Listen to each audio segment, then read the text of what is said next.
think 2016 is an amazing year, a very, very intense year, with all the different aspects of being an extreme year in the fall of numerous false flag operations, all kinds of weird stuff, people being exposed right, left and center, also in the truth movement in a not very nice way, or like a witch hunt as well on some people that have been people in this movement and so on.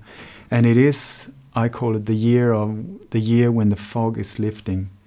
It is where suddenly the true identity of some individuals are being shown, organizations, also historical events and so on. So I think it's a really exciting, interesting, scary year, and it can wear you out as well.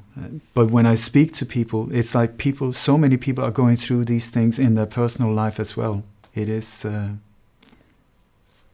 year when the fog is lifting.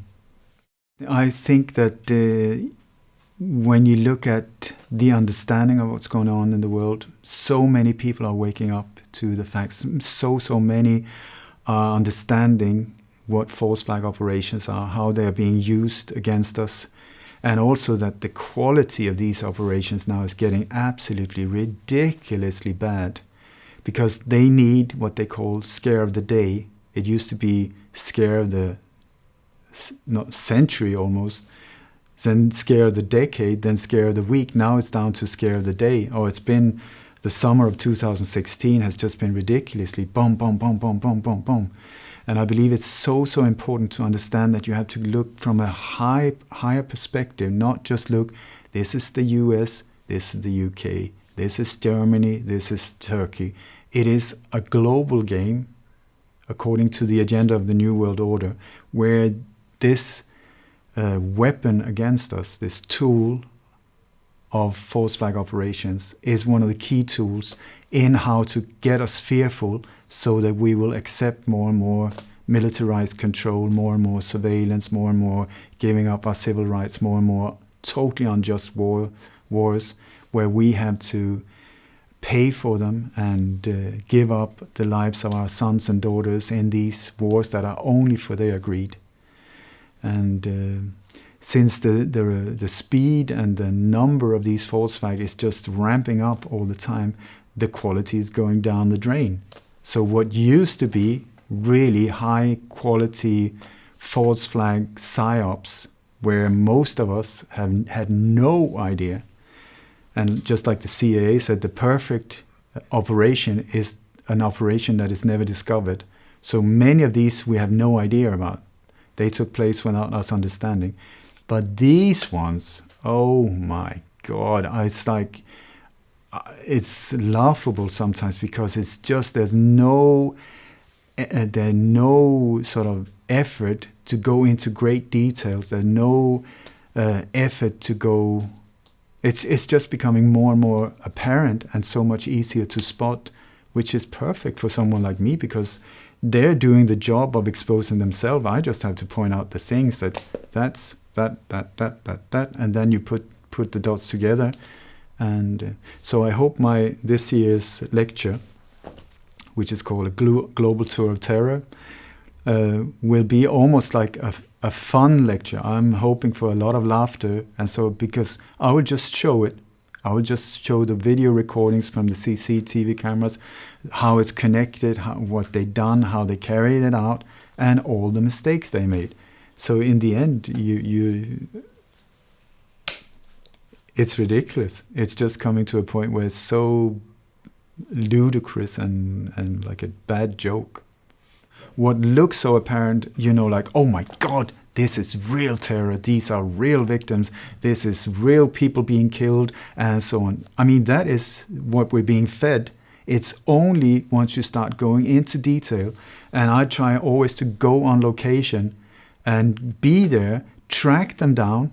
And I tell you, all of these victims, when I come to, for instance, Paris or Holland from the Queen's Day Massacre, or in Sweden, and so these false flags have been carried out on a large scale.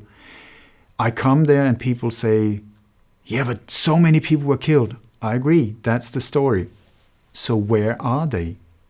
I've gone to cemeteries where they're told this is where this funeral was, that's where this victim was, that's where they're not there. I go to the different authorities, the local authorities for birth certificate, death certificate, they're not there. And anyone nowadays who have, like any one of us, if you go into really trying to track us down as a person, you will get a stack like this of documents from all kinds of insurance companies, whatever, from employment, unemployment, healthcare, all of this, because that is the way it is nowadays. These identities, these people that we're being told are the victims and the people that are carried it out, once you start tracking them down, you get like a paper trail that is this: 1, 2, 3, gone. They're on Facebook, but when you start tracking them down, 1, 2, gone. 1, 2, gone. 1, 2, gone. And many of these victims are even still alive. Like the suicide bomber, the female suicide bomber that blew herself up after the Paris attacks. I tracked her down. She's in Morocco. There's an interview. It's on YouTube. She's doing fine. She's like, I have no idea why they picked me. 2 of the victims from the Bataclan, just as an example, 2 Spanish guys, their families were informed by the government, we're very sorry, your son has died, and so on. Horrible, horrible. Track them down, both of them alive. They have no idea what's going on. The truck driver in Nice, who was shot down by the police, sorry, he was alive in Tunisia. He was on vacation there. Like, I have no idea what's going on. Why? Why they do it, carried out as clumsy as this, I don't know, but that's it. You got the truck in Nice. You hit a deer. I tell you, if you kill a deer in a road accident, there will be guts, there will be blood on your car, there will be dents and so on. Then you have a truck, white, okay, a white truck. It is said to have killed 84 people and hurt somewhere between 202 and 303 people, depending on who you want to listen to. That is a lot of people that are being killed by this truck. Some of them have been hit and gone under the truck. Some of them have been hit and thrown to the side. Some of them is said to have been shot by the driver. There is not one single drop of blood on the whole truck at all. The only thing with this truck is that the hood is missing, so it looks like it's been damaged. The bullet holes in the window, when you enlarge, are plastic stickers that you can buy in a joke and party shop. They're all identical, but in different angles. That goes for the bullet holes on the side of the truck as well. How do they carry these things out? I will go into great detail. I've done many interviews where I go into great detail about what actually happened. Because people say, but how can you say that? How is it possible? It is possible, and it's quite easy. You just need a small little area, cut off or shut off area where you are in control of the events. And then you just get the crowd running while you do this thing. And again, we see people terrified being interviewed. So what happened? We don't know, but did something horrible happen? So why were we running? Because other people were running. And this is the thing. You say, brr, people start running. Other people, oh my God, something has happened. And everybody is running instead of going back and saying, let's have a look. What actually happened? And like I said, I've done many interviews where I go into minute details about these things. So I don't say it easily. Then you have the CCTV cameras that have an incredible habit of not working when these things happen. In Nice, where this terror thing happened, or if you say it in English, nice terror, which is a great headline thing, nice terror, there is 915 CCTV camera units. It is the city in France that has the most CCTV cameras. The shootout with the truck driver was right outside one of the biggest casinos in Nice. I would guess at least one camera would be there. None was working. And then the day after, the authorities went out and said, we need to confiscate all footage from the CCTV camera and destroy it. What does that tell you?